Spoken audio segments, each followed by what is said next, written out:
just go ahead, reach out to them, let them know. And if you haven't already, I encourage you to take out a notebook dedicated to these workshops and to anything else in your life that helps develop your relational intelligence. Pen, paper, phone, laptop, but just take notes. It really makes a huge difference. Submit questions on the live chat or by making a comment under the recording once the video are archived. And if you like what you learned today, like and subscribe to my YouTube channel. You can find buttons for that below this video. If you'd like a copy of the slides used in today's workshop, you find a link in the descriptions below. Mentorship. Let's define mentorship, because it isn't always what we imagine it is.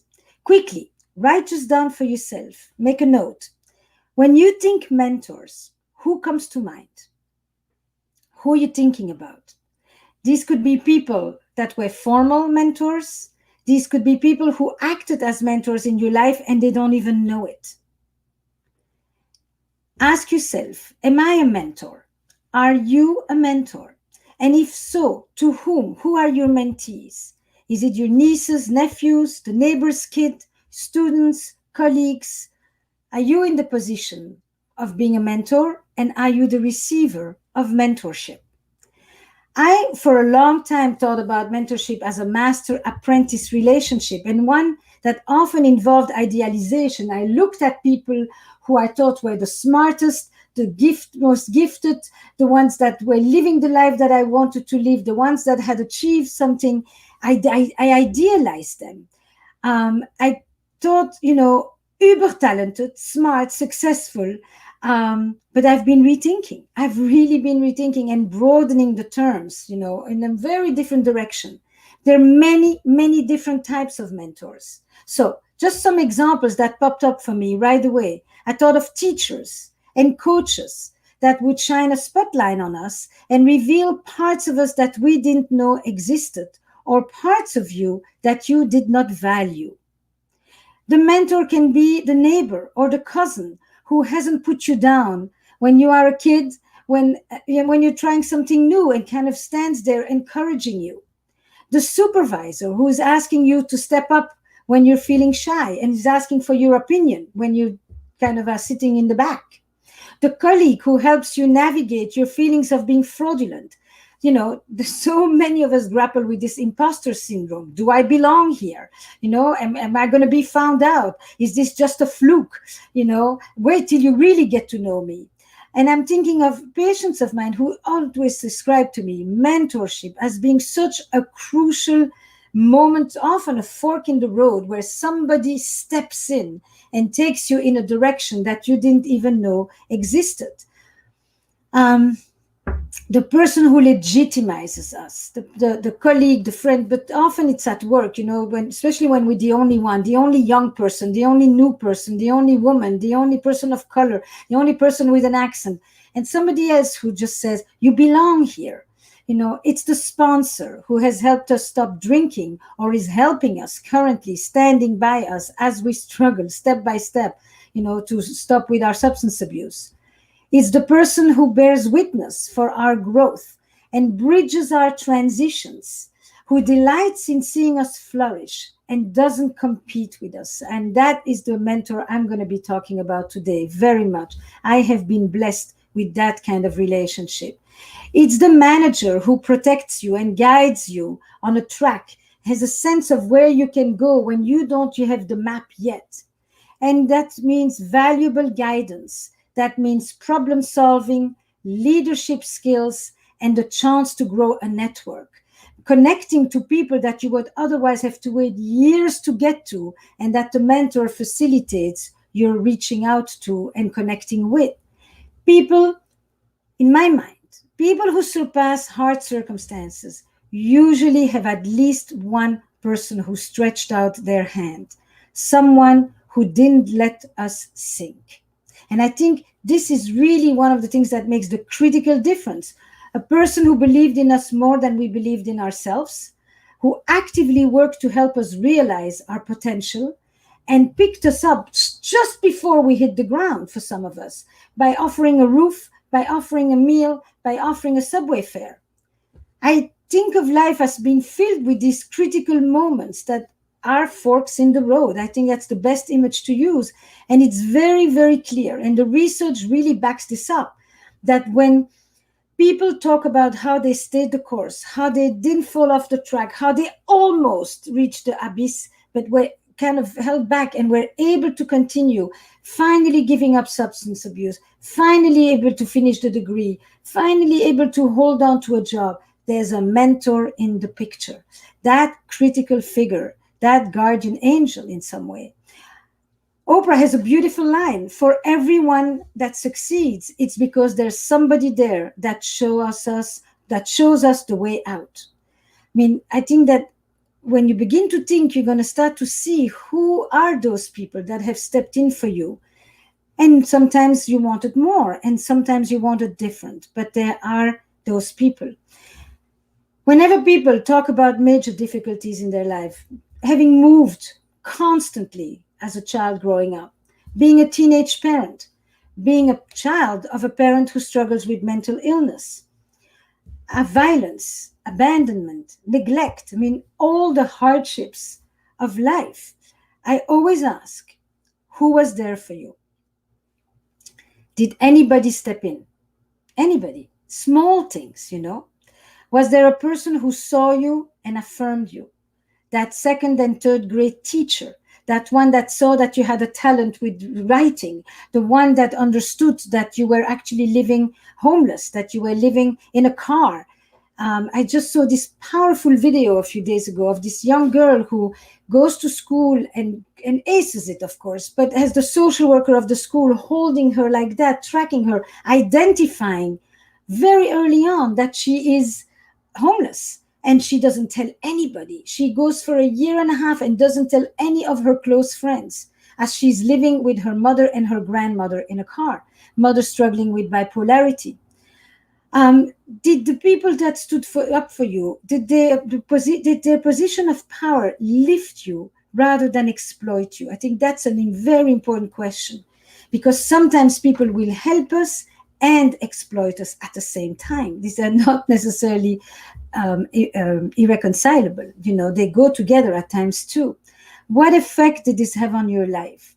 And is this person even aware of the profound effect that they had on you? You know, 15 years later, will this young girl, or 10 years later or so, go back to that social worker, go back to that second grade teacher, and do we tell them, you have no idea how I still remember your name. You're that one teacher whose name I remember because you gave me a sense of confidence, because you came visit me at my home, because you called my parents to tell them that I had a gift, something. All of those very, very concrete examples. This to say that I, as always, believe that our relationships are the strongest protective factor against hardship. And this is especially true when we are younger. My colleague Levi van Dam in Amsterdam studies youth-initiated mentorship, YIM. And it really is important. It's not just to have a mentor when you're young, but to actually be engaged in the choosing of your mentorship.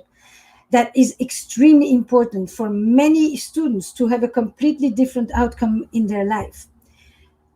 So, when people turn their adverse experiences into a resource, it fosters our resilience. The same, and this is this is one of the most complex questions for me, you know, the same awful experience in childhood, for some of us becomes the thing that made us, and for others, it's the thing that broke us.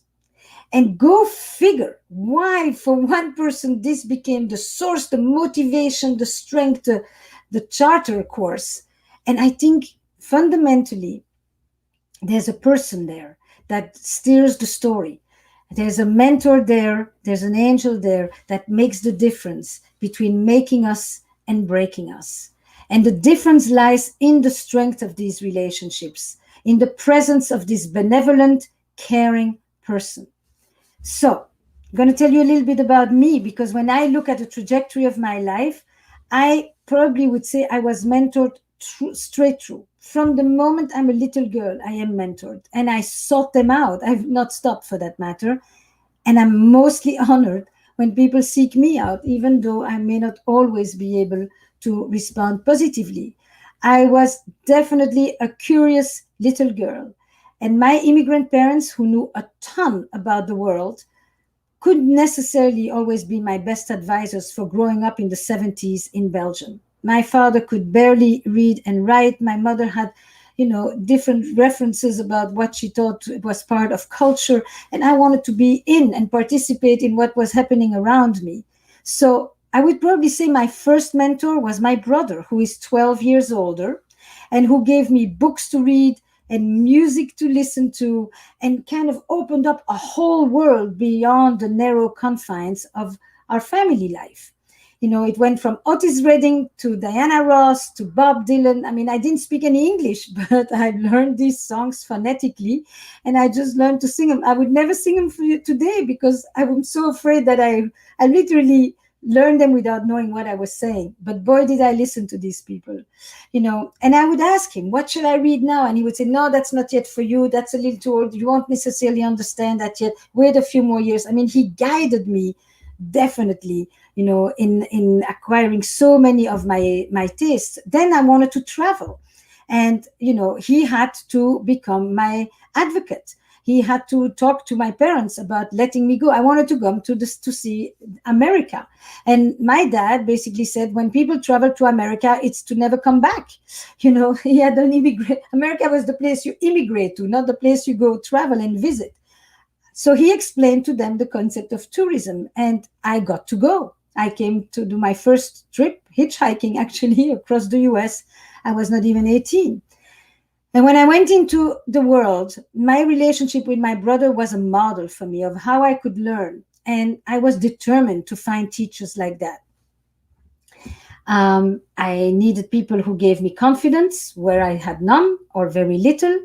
I taught myself to summon the courage to knock at people's doors and to ask, because I understood that I like to learn as a disciple. I like to be here and absorb it, watch it, learn it, absorb it in the situation itself, and I have followed that model quite a bit, So as a kid, and as a teenager, my boyfriends were older than me. They were definitely always very smart. They understood math, which I didn't understand squat.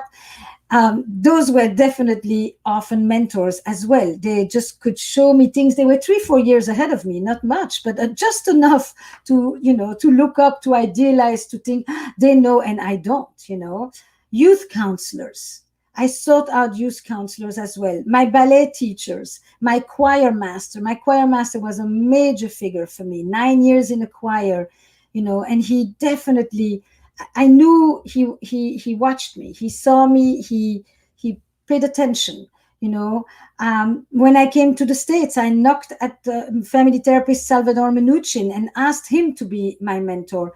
I went to a number of teachers at the Cambridge Family Institute, and I asked them if I could sit in the sessions and watch them do sessions live so that I could learn the craft, not just the theories of therapy, but the craft of therapy. And I had 2 people who said yes. I don't even know why. They didn't know me, but I guess they were intrigued by the idea. And I said, I do puppet theater, so I can help you and maybe to contribute something about working with families and young children by using puppets in family therapy. I had mentors that helped me get a visa. I had mentors who opened my door to my first job, such as John Rusquet at the 92nd Street Y. I mean, these are names that will accompany me throughout. Came to him, didn't know what a CV was. I just said, I would like to do something. And, either people looked at me and said, she doesn't fit anything here. She doesn't have the requirements. And they said, thank you, bye-bye. Either they said, who's this person who just landed here? Let's see what she can do. And they gave me an opportunity. Those are moments of mentorship. You see, even if it's not always an ongoing relationship. Then I got pregnant with my first kid. And I thought, who do I know who has 3-4 children? And who I like the way she does it, the way they'll do it. And can I go talk to them and say, tell me how you're doing it? I figured after 3 or 4, you have a sense of, what is you and what is the particular temperament of a child. So I also wanted mentorship around child rearing. That was a major mentorship that I saw. A few different people that I looked, especially in the beginning when I was new, how do you do it?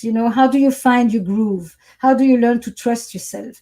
And then long before he became my husband, Jack was my friend and was my thesis advisor, unofficially speaking. But I didn't write anything. I didn't publish anything that wasn't reviewed and corrected by him. I looked up to him and I thought, he knows. Books by a number of authors, some of which I actually got really a chance to meet. Carol Gilligan in a different voice, major mentorship book. Elisabeth Badinter, her book on motherhood, the history of motherhood, major, never met her. And Harriet Lerner, The Dance of Anger, which really became the basis for the kind of book I wanted to write when I wrote Mating in Captivity. Thorough, rigorous, rooted in theory, but written completely accessible to everybody. So mentorship was people I met, people I've never met, but also books, also legacies of other people's work that became guidelines for me. The thing my mentors that I have worked with all have in common is this. They believed in me and inspired confidence when I had none. Believe me, there were so many years I didn't have much confidence. I was a shaking leaf inside. They counteracted my critical voice, often my mother's very critical voice, actually, and that often permeated my sense of self-worth and well-being, would remember the one thing that didn't work well and would kind of dismiss everything else that worked perfectly fine. They always, not often, reflected a kinder and more capable version of myself than I could produce on my own. I found one of my greatest mentors in a man named Rich Simon, who took his life last month. And he is really the reason why I decided to focus on mentorship this month in the newsletter, as well as here on this Facebook Live. He was the editor of the Psychotherapy Networker for 40 years. He was the host of this publication and an eponymous conference that had the same name, the Psychotherapy Networker, where thousands of therapists descend to Washington every year. He was my friend, he was my colleague, he was my teacher. And I'm going to say a sentence that I just heard said from my dear friend and colleague Tammy Nelson, from my other colleague and friend Terry Real. I mean, so many of us in the field, Dan Siegel, Bessel van der Kolk, we all would say, I wouldn't be here without Rich. Even though I was already on a certain path, Rich stepped in at a particular moment. Rich had a way of making everyone feel that we were his favorite child, but everyone was the favorite child. He made us believe that we could write. He encouraged us to put our ideas on paper, and especially ideas that were not popular. For me, it was my ideas about intimate relationships, about formulating a theory of desire. He made me write 11 versions of my original article, In Search of Erotic Intelligence, which became the spine for my book, Mating in Captivity. Wouldn't be there without him. 11 versions, that a whole year of articulating what I think. But I think that this reflects itself today in Mating in Captivity, why it became the book it is, because it had such thorough foundation of thinking together with Rich. As a person, he was a bon vivant, he was a showman, he was a total cabaret singer. And he began every conference with a cabaret, actually. He was social. So this is a very important thing, because we think about people who take their life and we think they were by definition isolated and without purpose and lonely. No, he was surrounded by people that loved him and that he cared for deeply. He had a very rich life, and he struggled with bipolar disorder for much of his life. To me, his suicide is a testament to the tenaciousness of mental illness, but also a reminder to the limitations of mental health. He had access to every modality, to the best of us. He tried everything. And I'm thinking, as we are entering another winter here, another phase of the coronavirus, another surge, we have to pay attention to the fluctuations of mental health, to the rise of depression, to suicidality, to the rise of substance abuse, to domestic violence. That's not the only thing we have to focus on. There are many other good things too, but really when it comes to mental health, we have to normalize it, and we have to make it especially normal in our own field, the field of health and mental health among colleagues, so that we don't start to feel like we have to hide it even more than our patients. Rich, for me, was an extraordinary mentor. He always told me, tell stories, not theories. Talk about people, not cases. And he embodied so much of what we're talking about today. When I posted on social that I lost Rich, I can't thank you enough. I got hundreds and hundreds of comments from you. You know, you sent me emails, you DM'd me. I mean, it's just like it poured out. And it was really touching. I saw that this topic, both of mentorship and also of loss of a mentor, really spoke to you. It's both. It's what I had and what I lost. It's what you have and what you may have lost. I mean, many of you wrote to me about mentors who passed away, especially teachers and thesis advisors and managers. And I mean, it's like you say the word and everyone associates, you know, with who was important in my life, you know. Who supported me when I needed it, you know. Your kind words went from, you know, support has many faces and sometimes it comes in unrecognizable ways. Or someone else wrote, it's a sign of personal maturity and strength when you can be happy for another person's growth, the true sign of a mentor. Even if you weren't cared for that way, you can be that person for someone else. That is really a beautiful comment. It's not because you haven't had it that you can't be it for others. And your kind words about Rich, both from those of you who knew him and those of you who just learned about this wonderful person, I really, really deeply appreciated it. So thank you. But I was also touched by how many of you talked about how difficult it is to identify mentors in your life. And I want to speak to you for a moment. Yeah. Those of you who wrote, I have difficulty finding a mentor because people don't like doing anything unless they're paid for it. Or the people I want to learn from don't have time for me. And to both of you, I want to encourage you to first focus on who has already been there for you. So let's take a step in a different direction for a moment. This is pen time. Take pen, take paper. I want us to think together for a moment. Who's your mentor? That's the exercise. Who's your mentor? When trying to identify your mentorship is not necessarily one you think it is, okay? So it's not just about reaching out to the most successful person you know, but let's look back. The mentors you've already had in your life, you will find their names more easily if you ask yourself this. What is the kindest thing that has been done for me? What's some of the kind things that people have done for me? And now, write down some of the names. And what? When you have a few of these, start looking forward. Think of yourself in 2022. You've accomplished a lot of the goals that you had set out. You're feeling good. You can't believe that you actually did those things that you were mentioning in this weird year of 2020. You're upbeat and you're still continuing to grow in surprising ways. And I just happened to meet you, on the street. And I say, wow, tell me, I haven't heard from you in so long. Last time we connected was like 2 years ago. What happened? And then you describe to me those things that you accomplished, that you were able to finally do, relationships you entered, relationships you left, things you finally made happen, creative projects you had stalled. What does your life look like? And who helped you get there? And now make your list. Who helped you get there?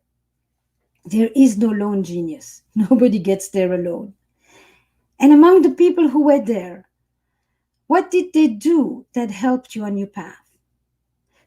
Concrete, very detailed material input and words of encouragement, introductions, connections, the whole range. What did those people do that helped you on your path?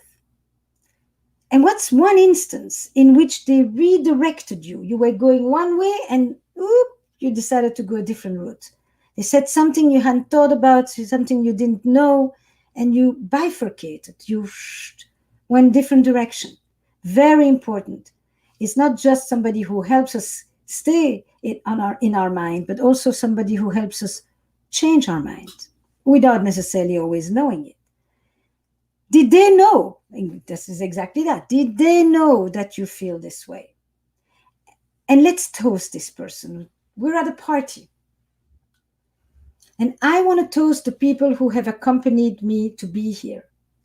If I think about my books, I have so many people. That's why we have acknowledgements in the beginning of a book.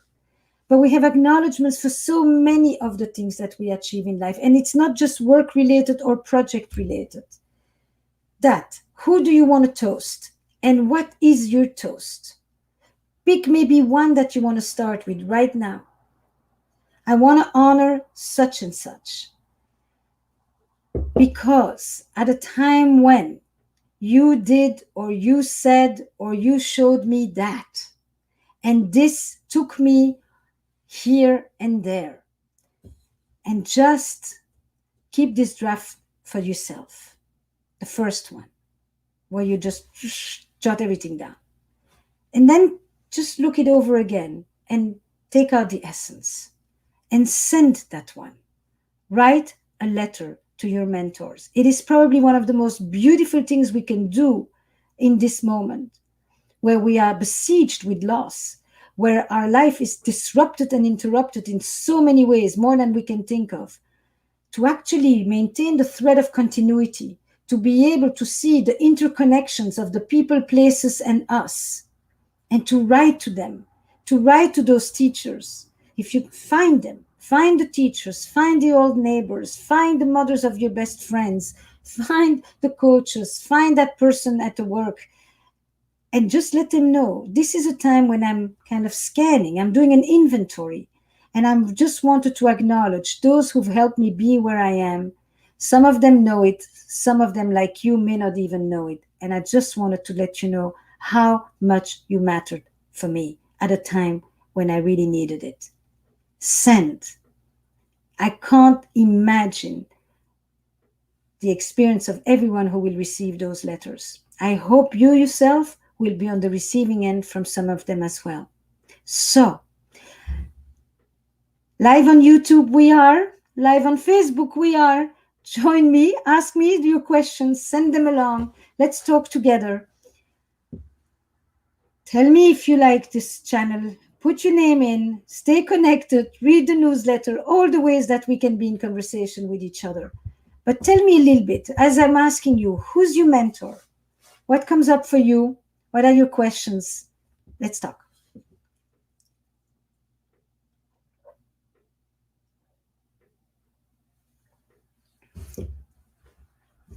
I'm going to wait to read them because I'm sure you are sending them as we talk. And the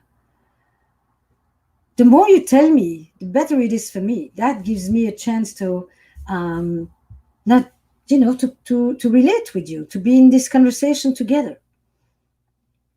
Man, of course, I just finished and I've started to think about all the things I wanted to say and didn't get to. But here we are. So, yep. How do we know the difference in a mentor? If we idealize them or they just have good influence on us? Can your mentor be your partner? How can we show appreciation to those mentors? What are 3 characteristics of an amazing mentor? Oh, these are fantastic. All right. How do we know the difference in a mentor? Look, I think I would separate, first of all, mentors, people, mentorship as a whole relationship, and moments of mentoring. Sometimes you just stand at a conference and you meet somebody and they talk to you something and that thought stays with you, and it was a mentorship moment without this person ever becoming a full mentor. So I think that if we take all 3, the verb, the noun, and the relationship, we have a better way of thinking about the nuances of mentorship.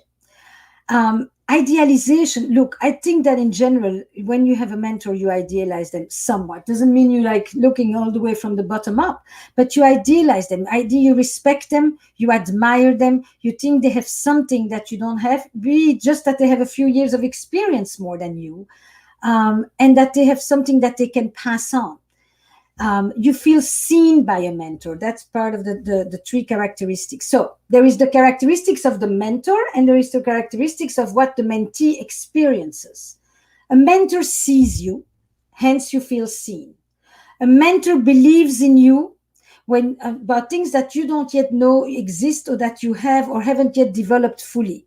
So they are hopeful for you, and they show you possibility, and therefore they give you, or you experience, a greater sense of confidence. Somebody is supporting me, taking this chance, putting my thoughts into the world, saying what I think at a meeting, etc., etc. It's guidance. It's often concrete problem-solving skills. It's marking the trajectory of our lives, and it's thinking out of the box. It's the person who doesn't hold the normativity in front of us the way that sometimes our family has, or places where we come from. It's someone who actually often will open a door to a different world than the world we come from. It's a person that legitimizes us and says, you belong. Their very act of mentoring us gives us that feeling, I'm legit and I belong. Can your mentor be your partner? Yes.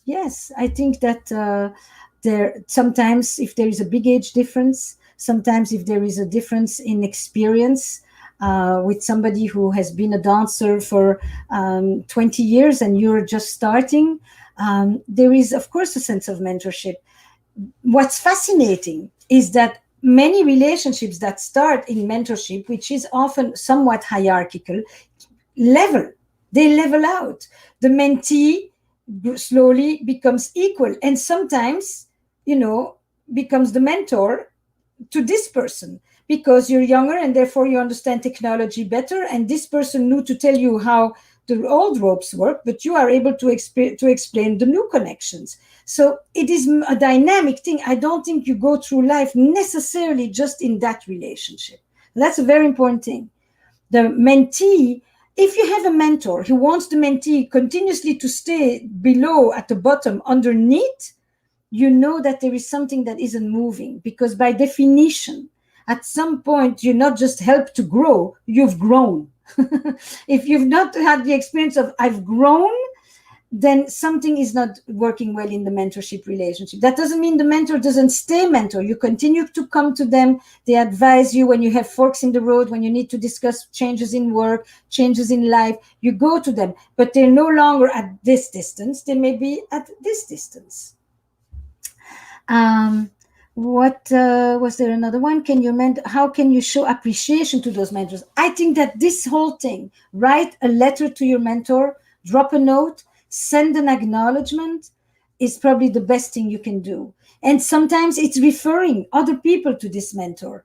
This person is in their 80s, 90s now, but they have such a wealth of experience. Go talk to them, sit with them. Mentors have a way also often of remaining very much in the current moment. They stay informed, they're abreast. So it's not like you're just going into an archaeological site. You're going to see someone who can transition between tradition and innovation, between the old and the new. That, to me, is a very important part of mentorship. Are there others? Keep sending. Yes. When is it time to come to an end of a relationship with a mentor? That's a great question. It's a very difficult relationship to end, by the way. And my guess is, this is a question actually. Who tends to end those relationships more often? Is it the mentee who is ready to move on to someone else? And then often the mentor may feel betrayed, or may feel that there's an act of disloyalty, or I was there when nobody else paid attention to you, but now that you're a little bit more recognized, you go elsewhere. So it's a very tricky relationship because it involves a lot of loyalty. But I think you can add mentors. You don't have to necessarily not go I mean, unless things go bad, unless there's been something egregious here, you can just simply add, and one person becomes more of in the background and other people enter front stage.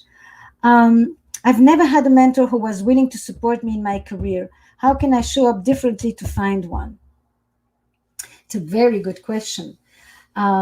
Because some mentors like the fact that you come in bold and you just say, I've had people do that with me. I know that you knocked at the door of Salman Aminuchin. I'm coming to knock at your door. And there were days when I found that so, just like a younger version of myself. I thought, oh, yeah, a person of my kind, come spend the day in my office, see me work. I will ask the people today if they're okay with that. And you can sit and observe. I've done that multiple times. It's become more difficult for me to do certain things like that today, but I can still appreciate it and just say, I really like what you do. I did it like that. I know you probably heard that somewhere in one of the podcasts and so forth. But here are other people who I think would be really good people for you to talk to. And you just basically pass on. Sometimes you have someone who comes and basically says, take care of me. That's more difficult, or nobody's done anything for me, I'm deprived, or I'm entitled, or I've been denied, or you owe me, or the world owes me. It's that dynamic that I think is more challenging sometimes. It's that when you have a sense that there is a crossover between other losses or longings or deprivations or absences that are trying to be filled with the mentorship. The mentorship on occasion does feel that. People become each other's parents, big brother, father, mother, but it's never in the request. It's never stated up front as part of a deal. I think that many mentors will basically step away from that. It just is something more to carry than they want to carry and that they would like to agree to upfront. How can I show up differently? How can we find a mentor if we do not know exactly what we're looking for and what we desire? Look, find someone whose life is interesting to you. Find someone who you think gives you a sense that they figure things out.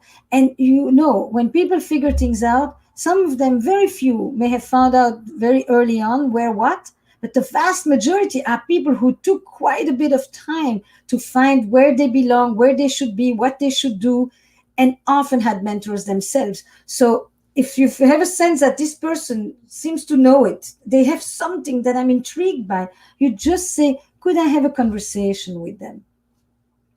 Make a list of people who you say, I would like to talk to that person one day, and just basically see if somebody can introduce you. Don't aim for people you will never reach, right?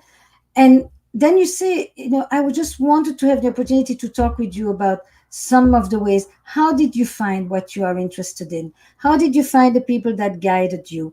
What did you do at certain moments? And you have a conversation about life. Most people will welcome to conversations like this. And when they don't, it's just simply because they're busy and not because of you. You don't personalize it, How was it to find out about the death of a mentor after you tried to bring close to us the subject of death without fear? This year you talked a lot about that and prepared a lot for such a talk. How was it? That is an incredible question. Yes, I did do an entire series on Sessions Live, my training platform, on death, sex, and money, 3 taboos in our lives. And I had an entire day about the subject of death. And then I found out that Rich took his life, and I basically started the day in honor of him. And I dedicated the day to him, and I brought life and purpose to my loss. And that helped me more than anything else, so that it wasn't gratuitous, so that it wouldn't just be forgotten, and so that it wasn't just personal, because I'm not alone with this experience. And we could have had a whole conversation about suicide. We can have a conversation about mental health. We can have a conversation about mental illness among mental health professionals.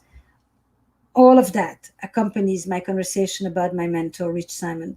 But I would say that one of the most important things I learned this year is actually to speak about death, to come close to it, to reflect upon it, to talk about it and to know how to talk about it with my patients and with my friends and myself and my family. That's probably one of the most important things I've learned this year, period. How do you deal with a mentor who betrayed you? Like you deal with people who betrayed you, and people who betray you are often people you counted on. Otherwise, they wouldn't be betrayal. It's people you trusted, and they violated your trust, and this is the breach. So the fact that they were a mentor means what? That they knew a lot about you, that they may have some power over you, but that may be other people too. It doesn't just have to be mentors. So the issue here is the betrayal and the breach of trust and the disloyalty and how it all happened, rather than the mentor piece itself. Mentors are people that you thought cared for you, but that could be your partner, that could be your brother or your father. So think of it as person who I cared about, person who I thought cared about me, person who I thought had my back, person who broke my trust, and therefore person who betrayed me. It's broader, and you'll find more ideas in this situation.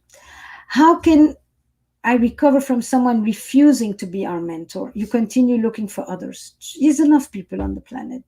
You just say, that's really disappointing. You try to not let your pride and the rejection take over. And you just say, I will find someone. Because I think it's something I really want. And you don't obsess and just stay with that the whole time.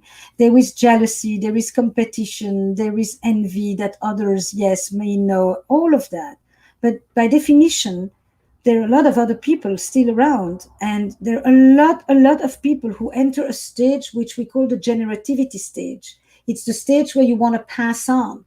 It's all the people who are no longer needing to prove themselves. And they, I talked yesterday with a patient of mine who left a big job, that was the purpose of his life, it is his identity for decades. And basically at this moment, what is the thing that most gives him joy and sustains him is to mentor young entrepreneurs, to mentor young people who are trying to develop an idea, to make something happen, to change the world. I'm not surprised. And I just said, take twice as many. That passing on, that role of generativity is such a sign that you're still relevant, and feeling relevant is such a source of meaning. So if you've been rejected, go find another, seriously, and ask yourself what happened, is there something I could do differently? But as a whole, continue your search, you will find. Can one be a mentor through tough love? Yes, absolutely. Mentorship is not just about stroking. But it's basically about believing in somebody, and that belief in somebody sometimes involves a tough love. Absolutely. Can you talk more about the difference between mentorship and exploitation? Yeah. Look, I spent many years teaching at the NYU Medical School, academic background and so forth, and reading scholarly papers that were often signed by the same professor as the first name, with however many names followed that were the students, and often that they wrote the paper, they did the research, but his name or her name appears as the first. And then in the beginning, you say, of course, that's the way it is, because I get to have my name associated with yours, and I get to publish something because this professor is publishing something. Translate this in every field you want. It's the same dynamic. But at some point, you begin to see that it is the professor who is able to keep their name on everything, even things they have nothing to do with anymore, because the students are doing the work. And that's when you start to see this shift between mentorship. I don't know if I would necessarily call it exploitation, but you understand that there's a change in balance here. And it's really when that's one situation. The other situation is when you hear somebody who really wants to keep you small. They actually want to keep you submissive or small or indebted. You owe me, you would have been nothing without me. That dynamic. That is the abusive nature that makes it that will make it exploitative. And this is the moment where I wrap. So, people, these are incredible questions. They're exactly the meat of discussing mentorship. Stay in touch with me. Join the YouTube channel. Join me on my newsletter. And I'll see you next month for the next letters from Esther. Be well, all of you. I wish you all the best for the holiday season, for the new year, for the celebrations, because one way or another, we will celebrate and the human spirit will prevail.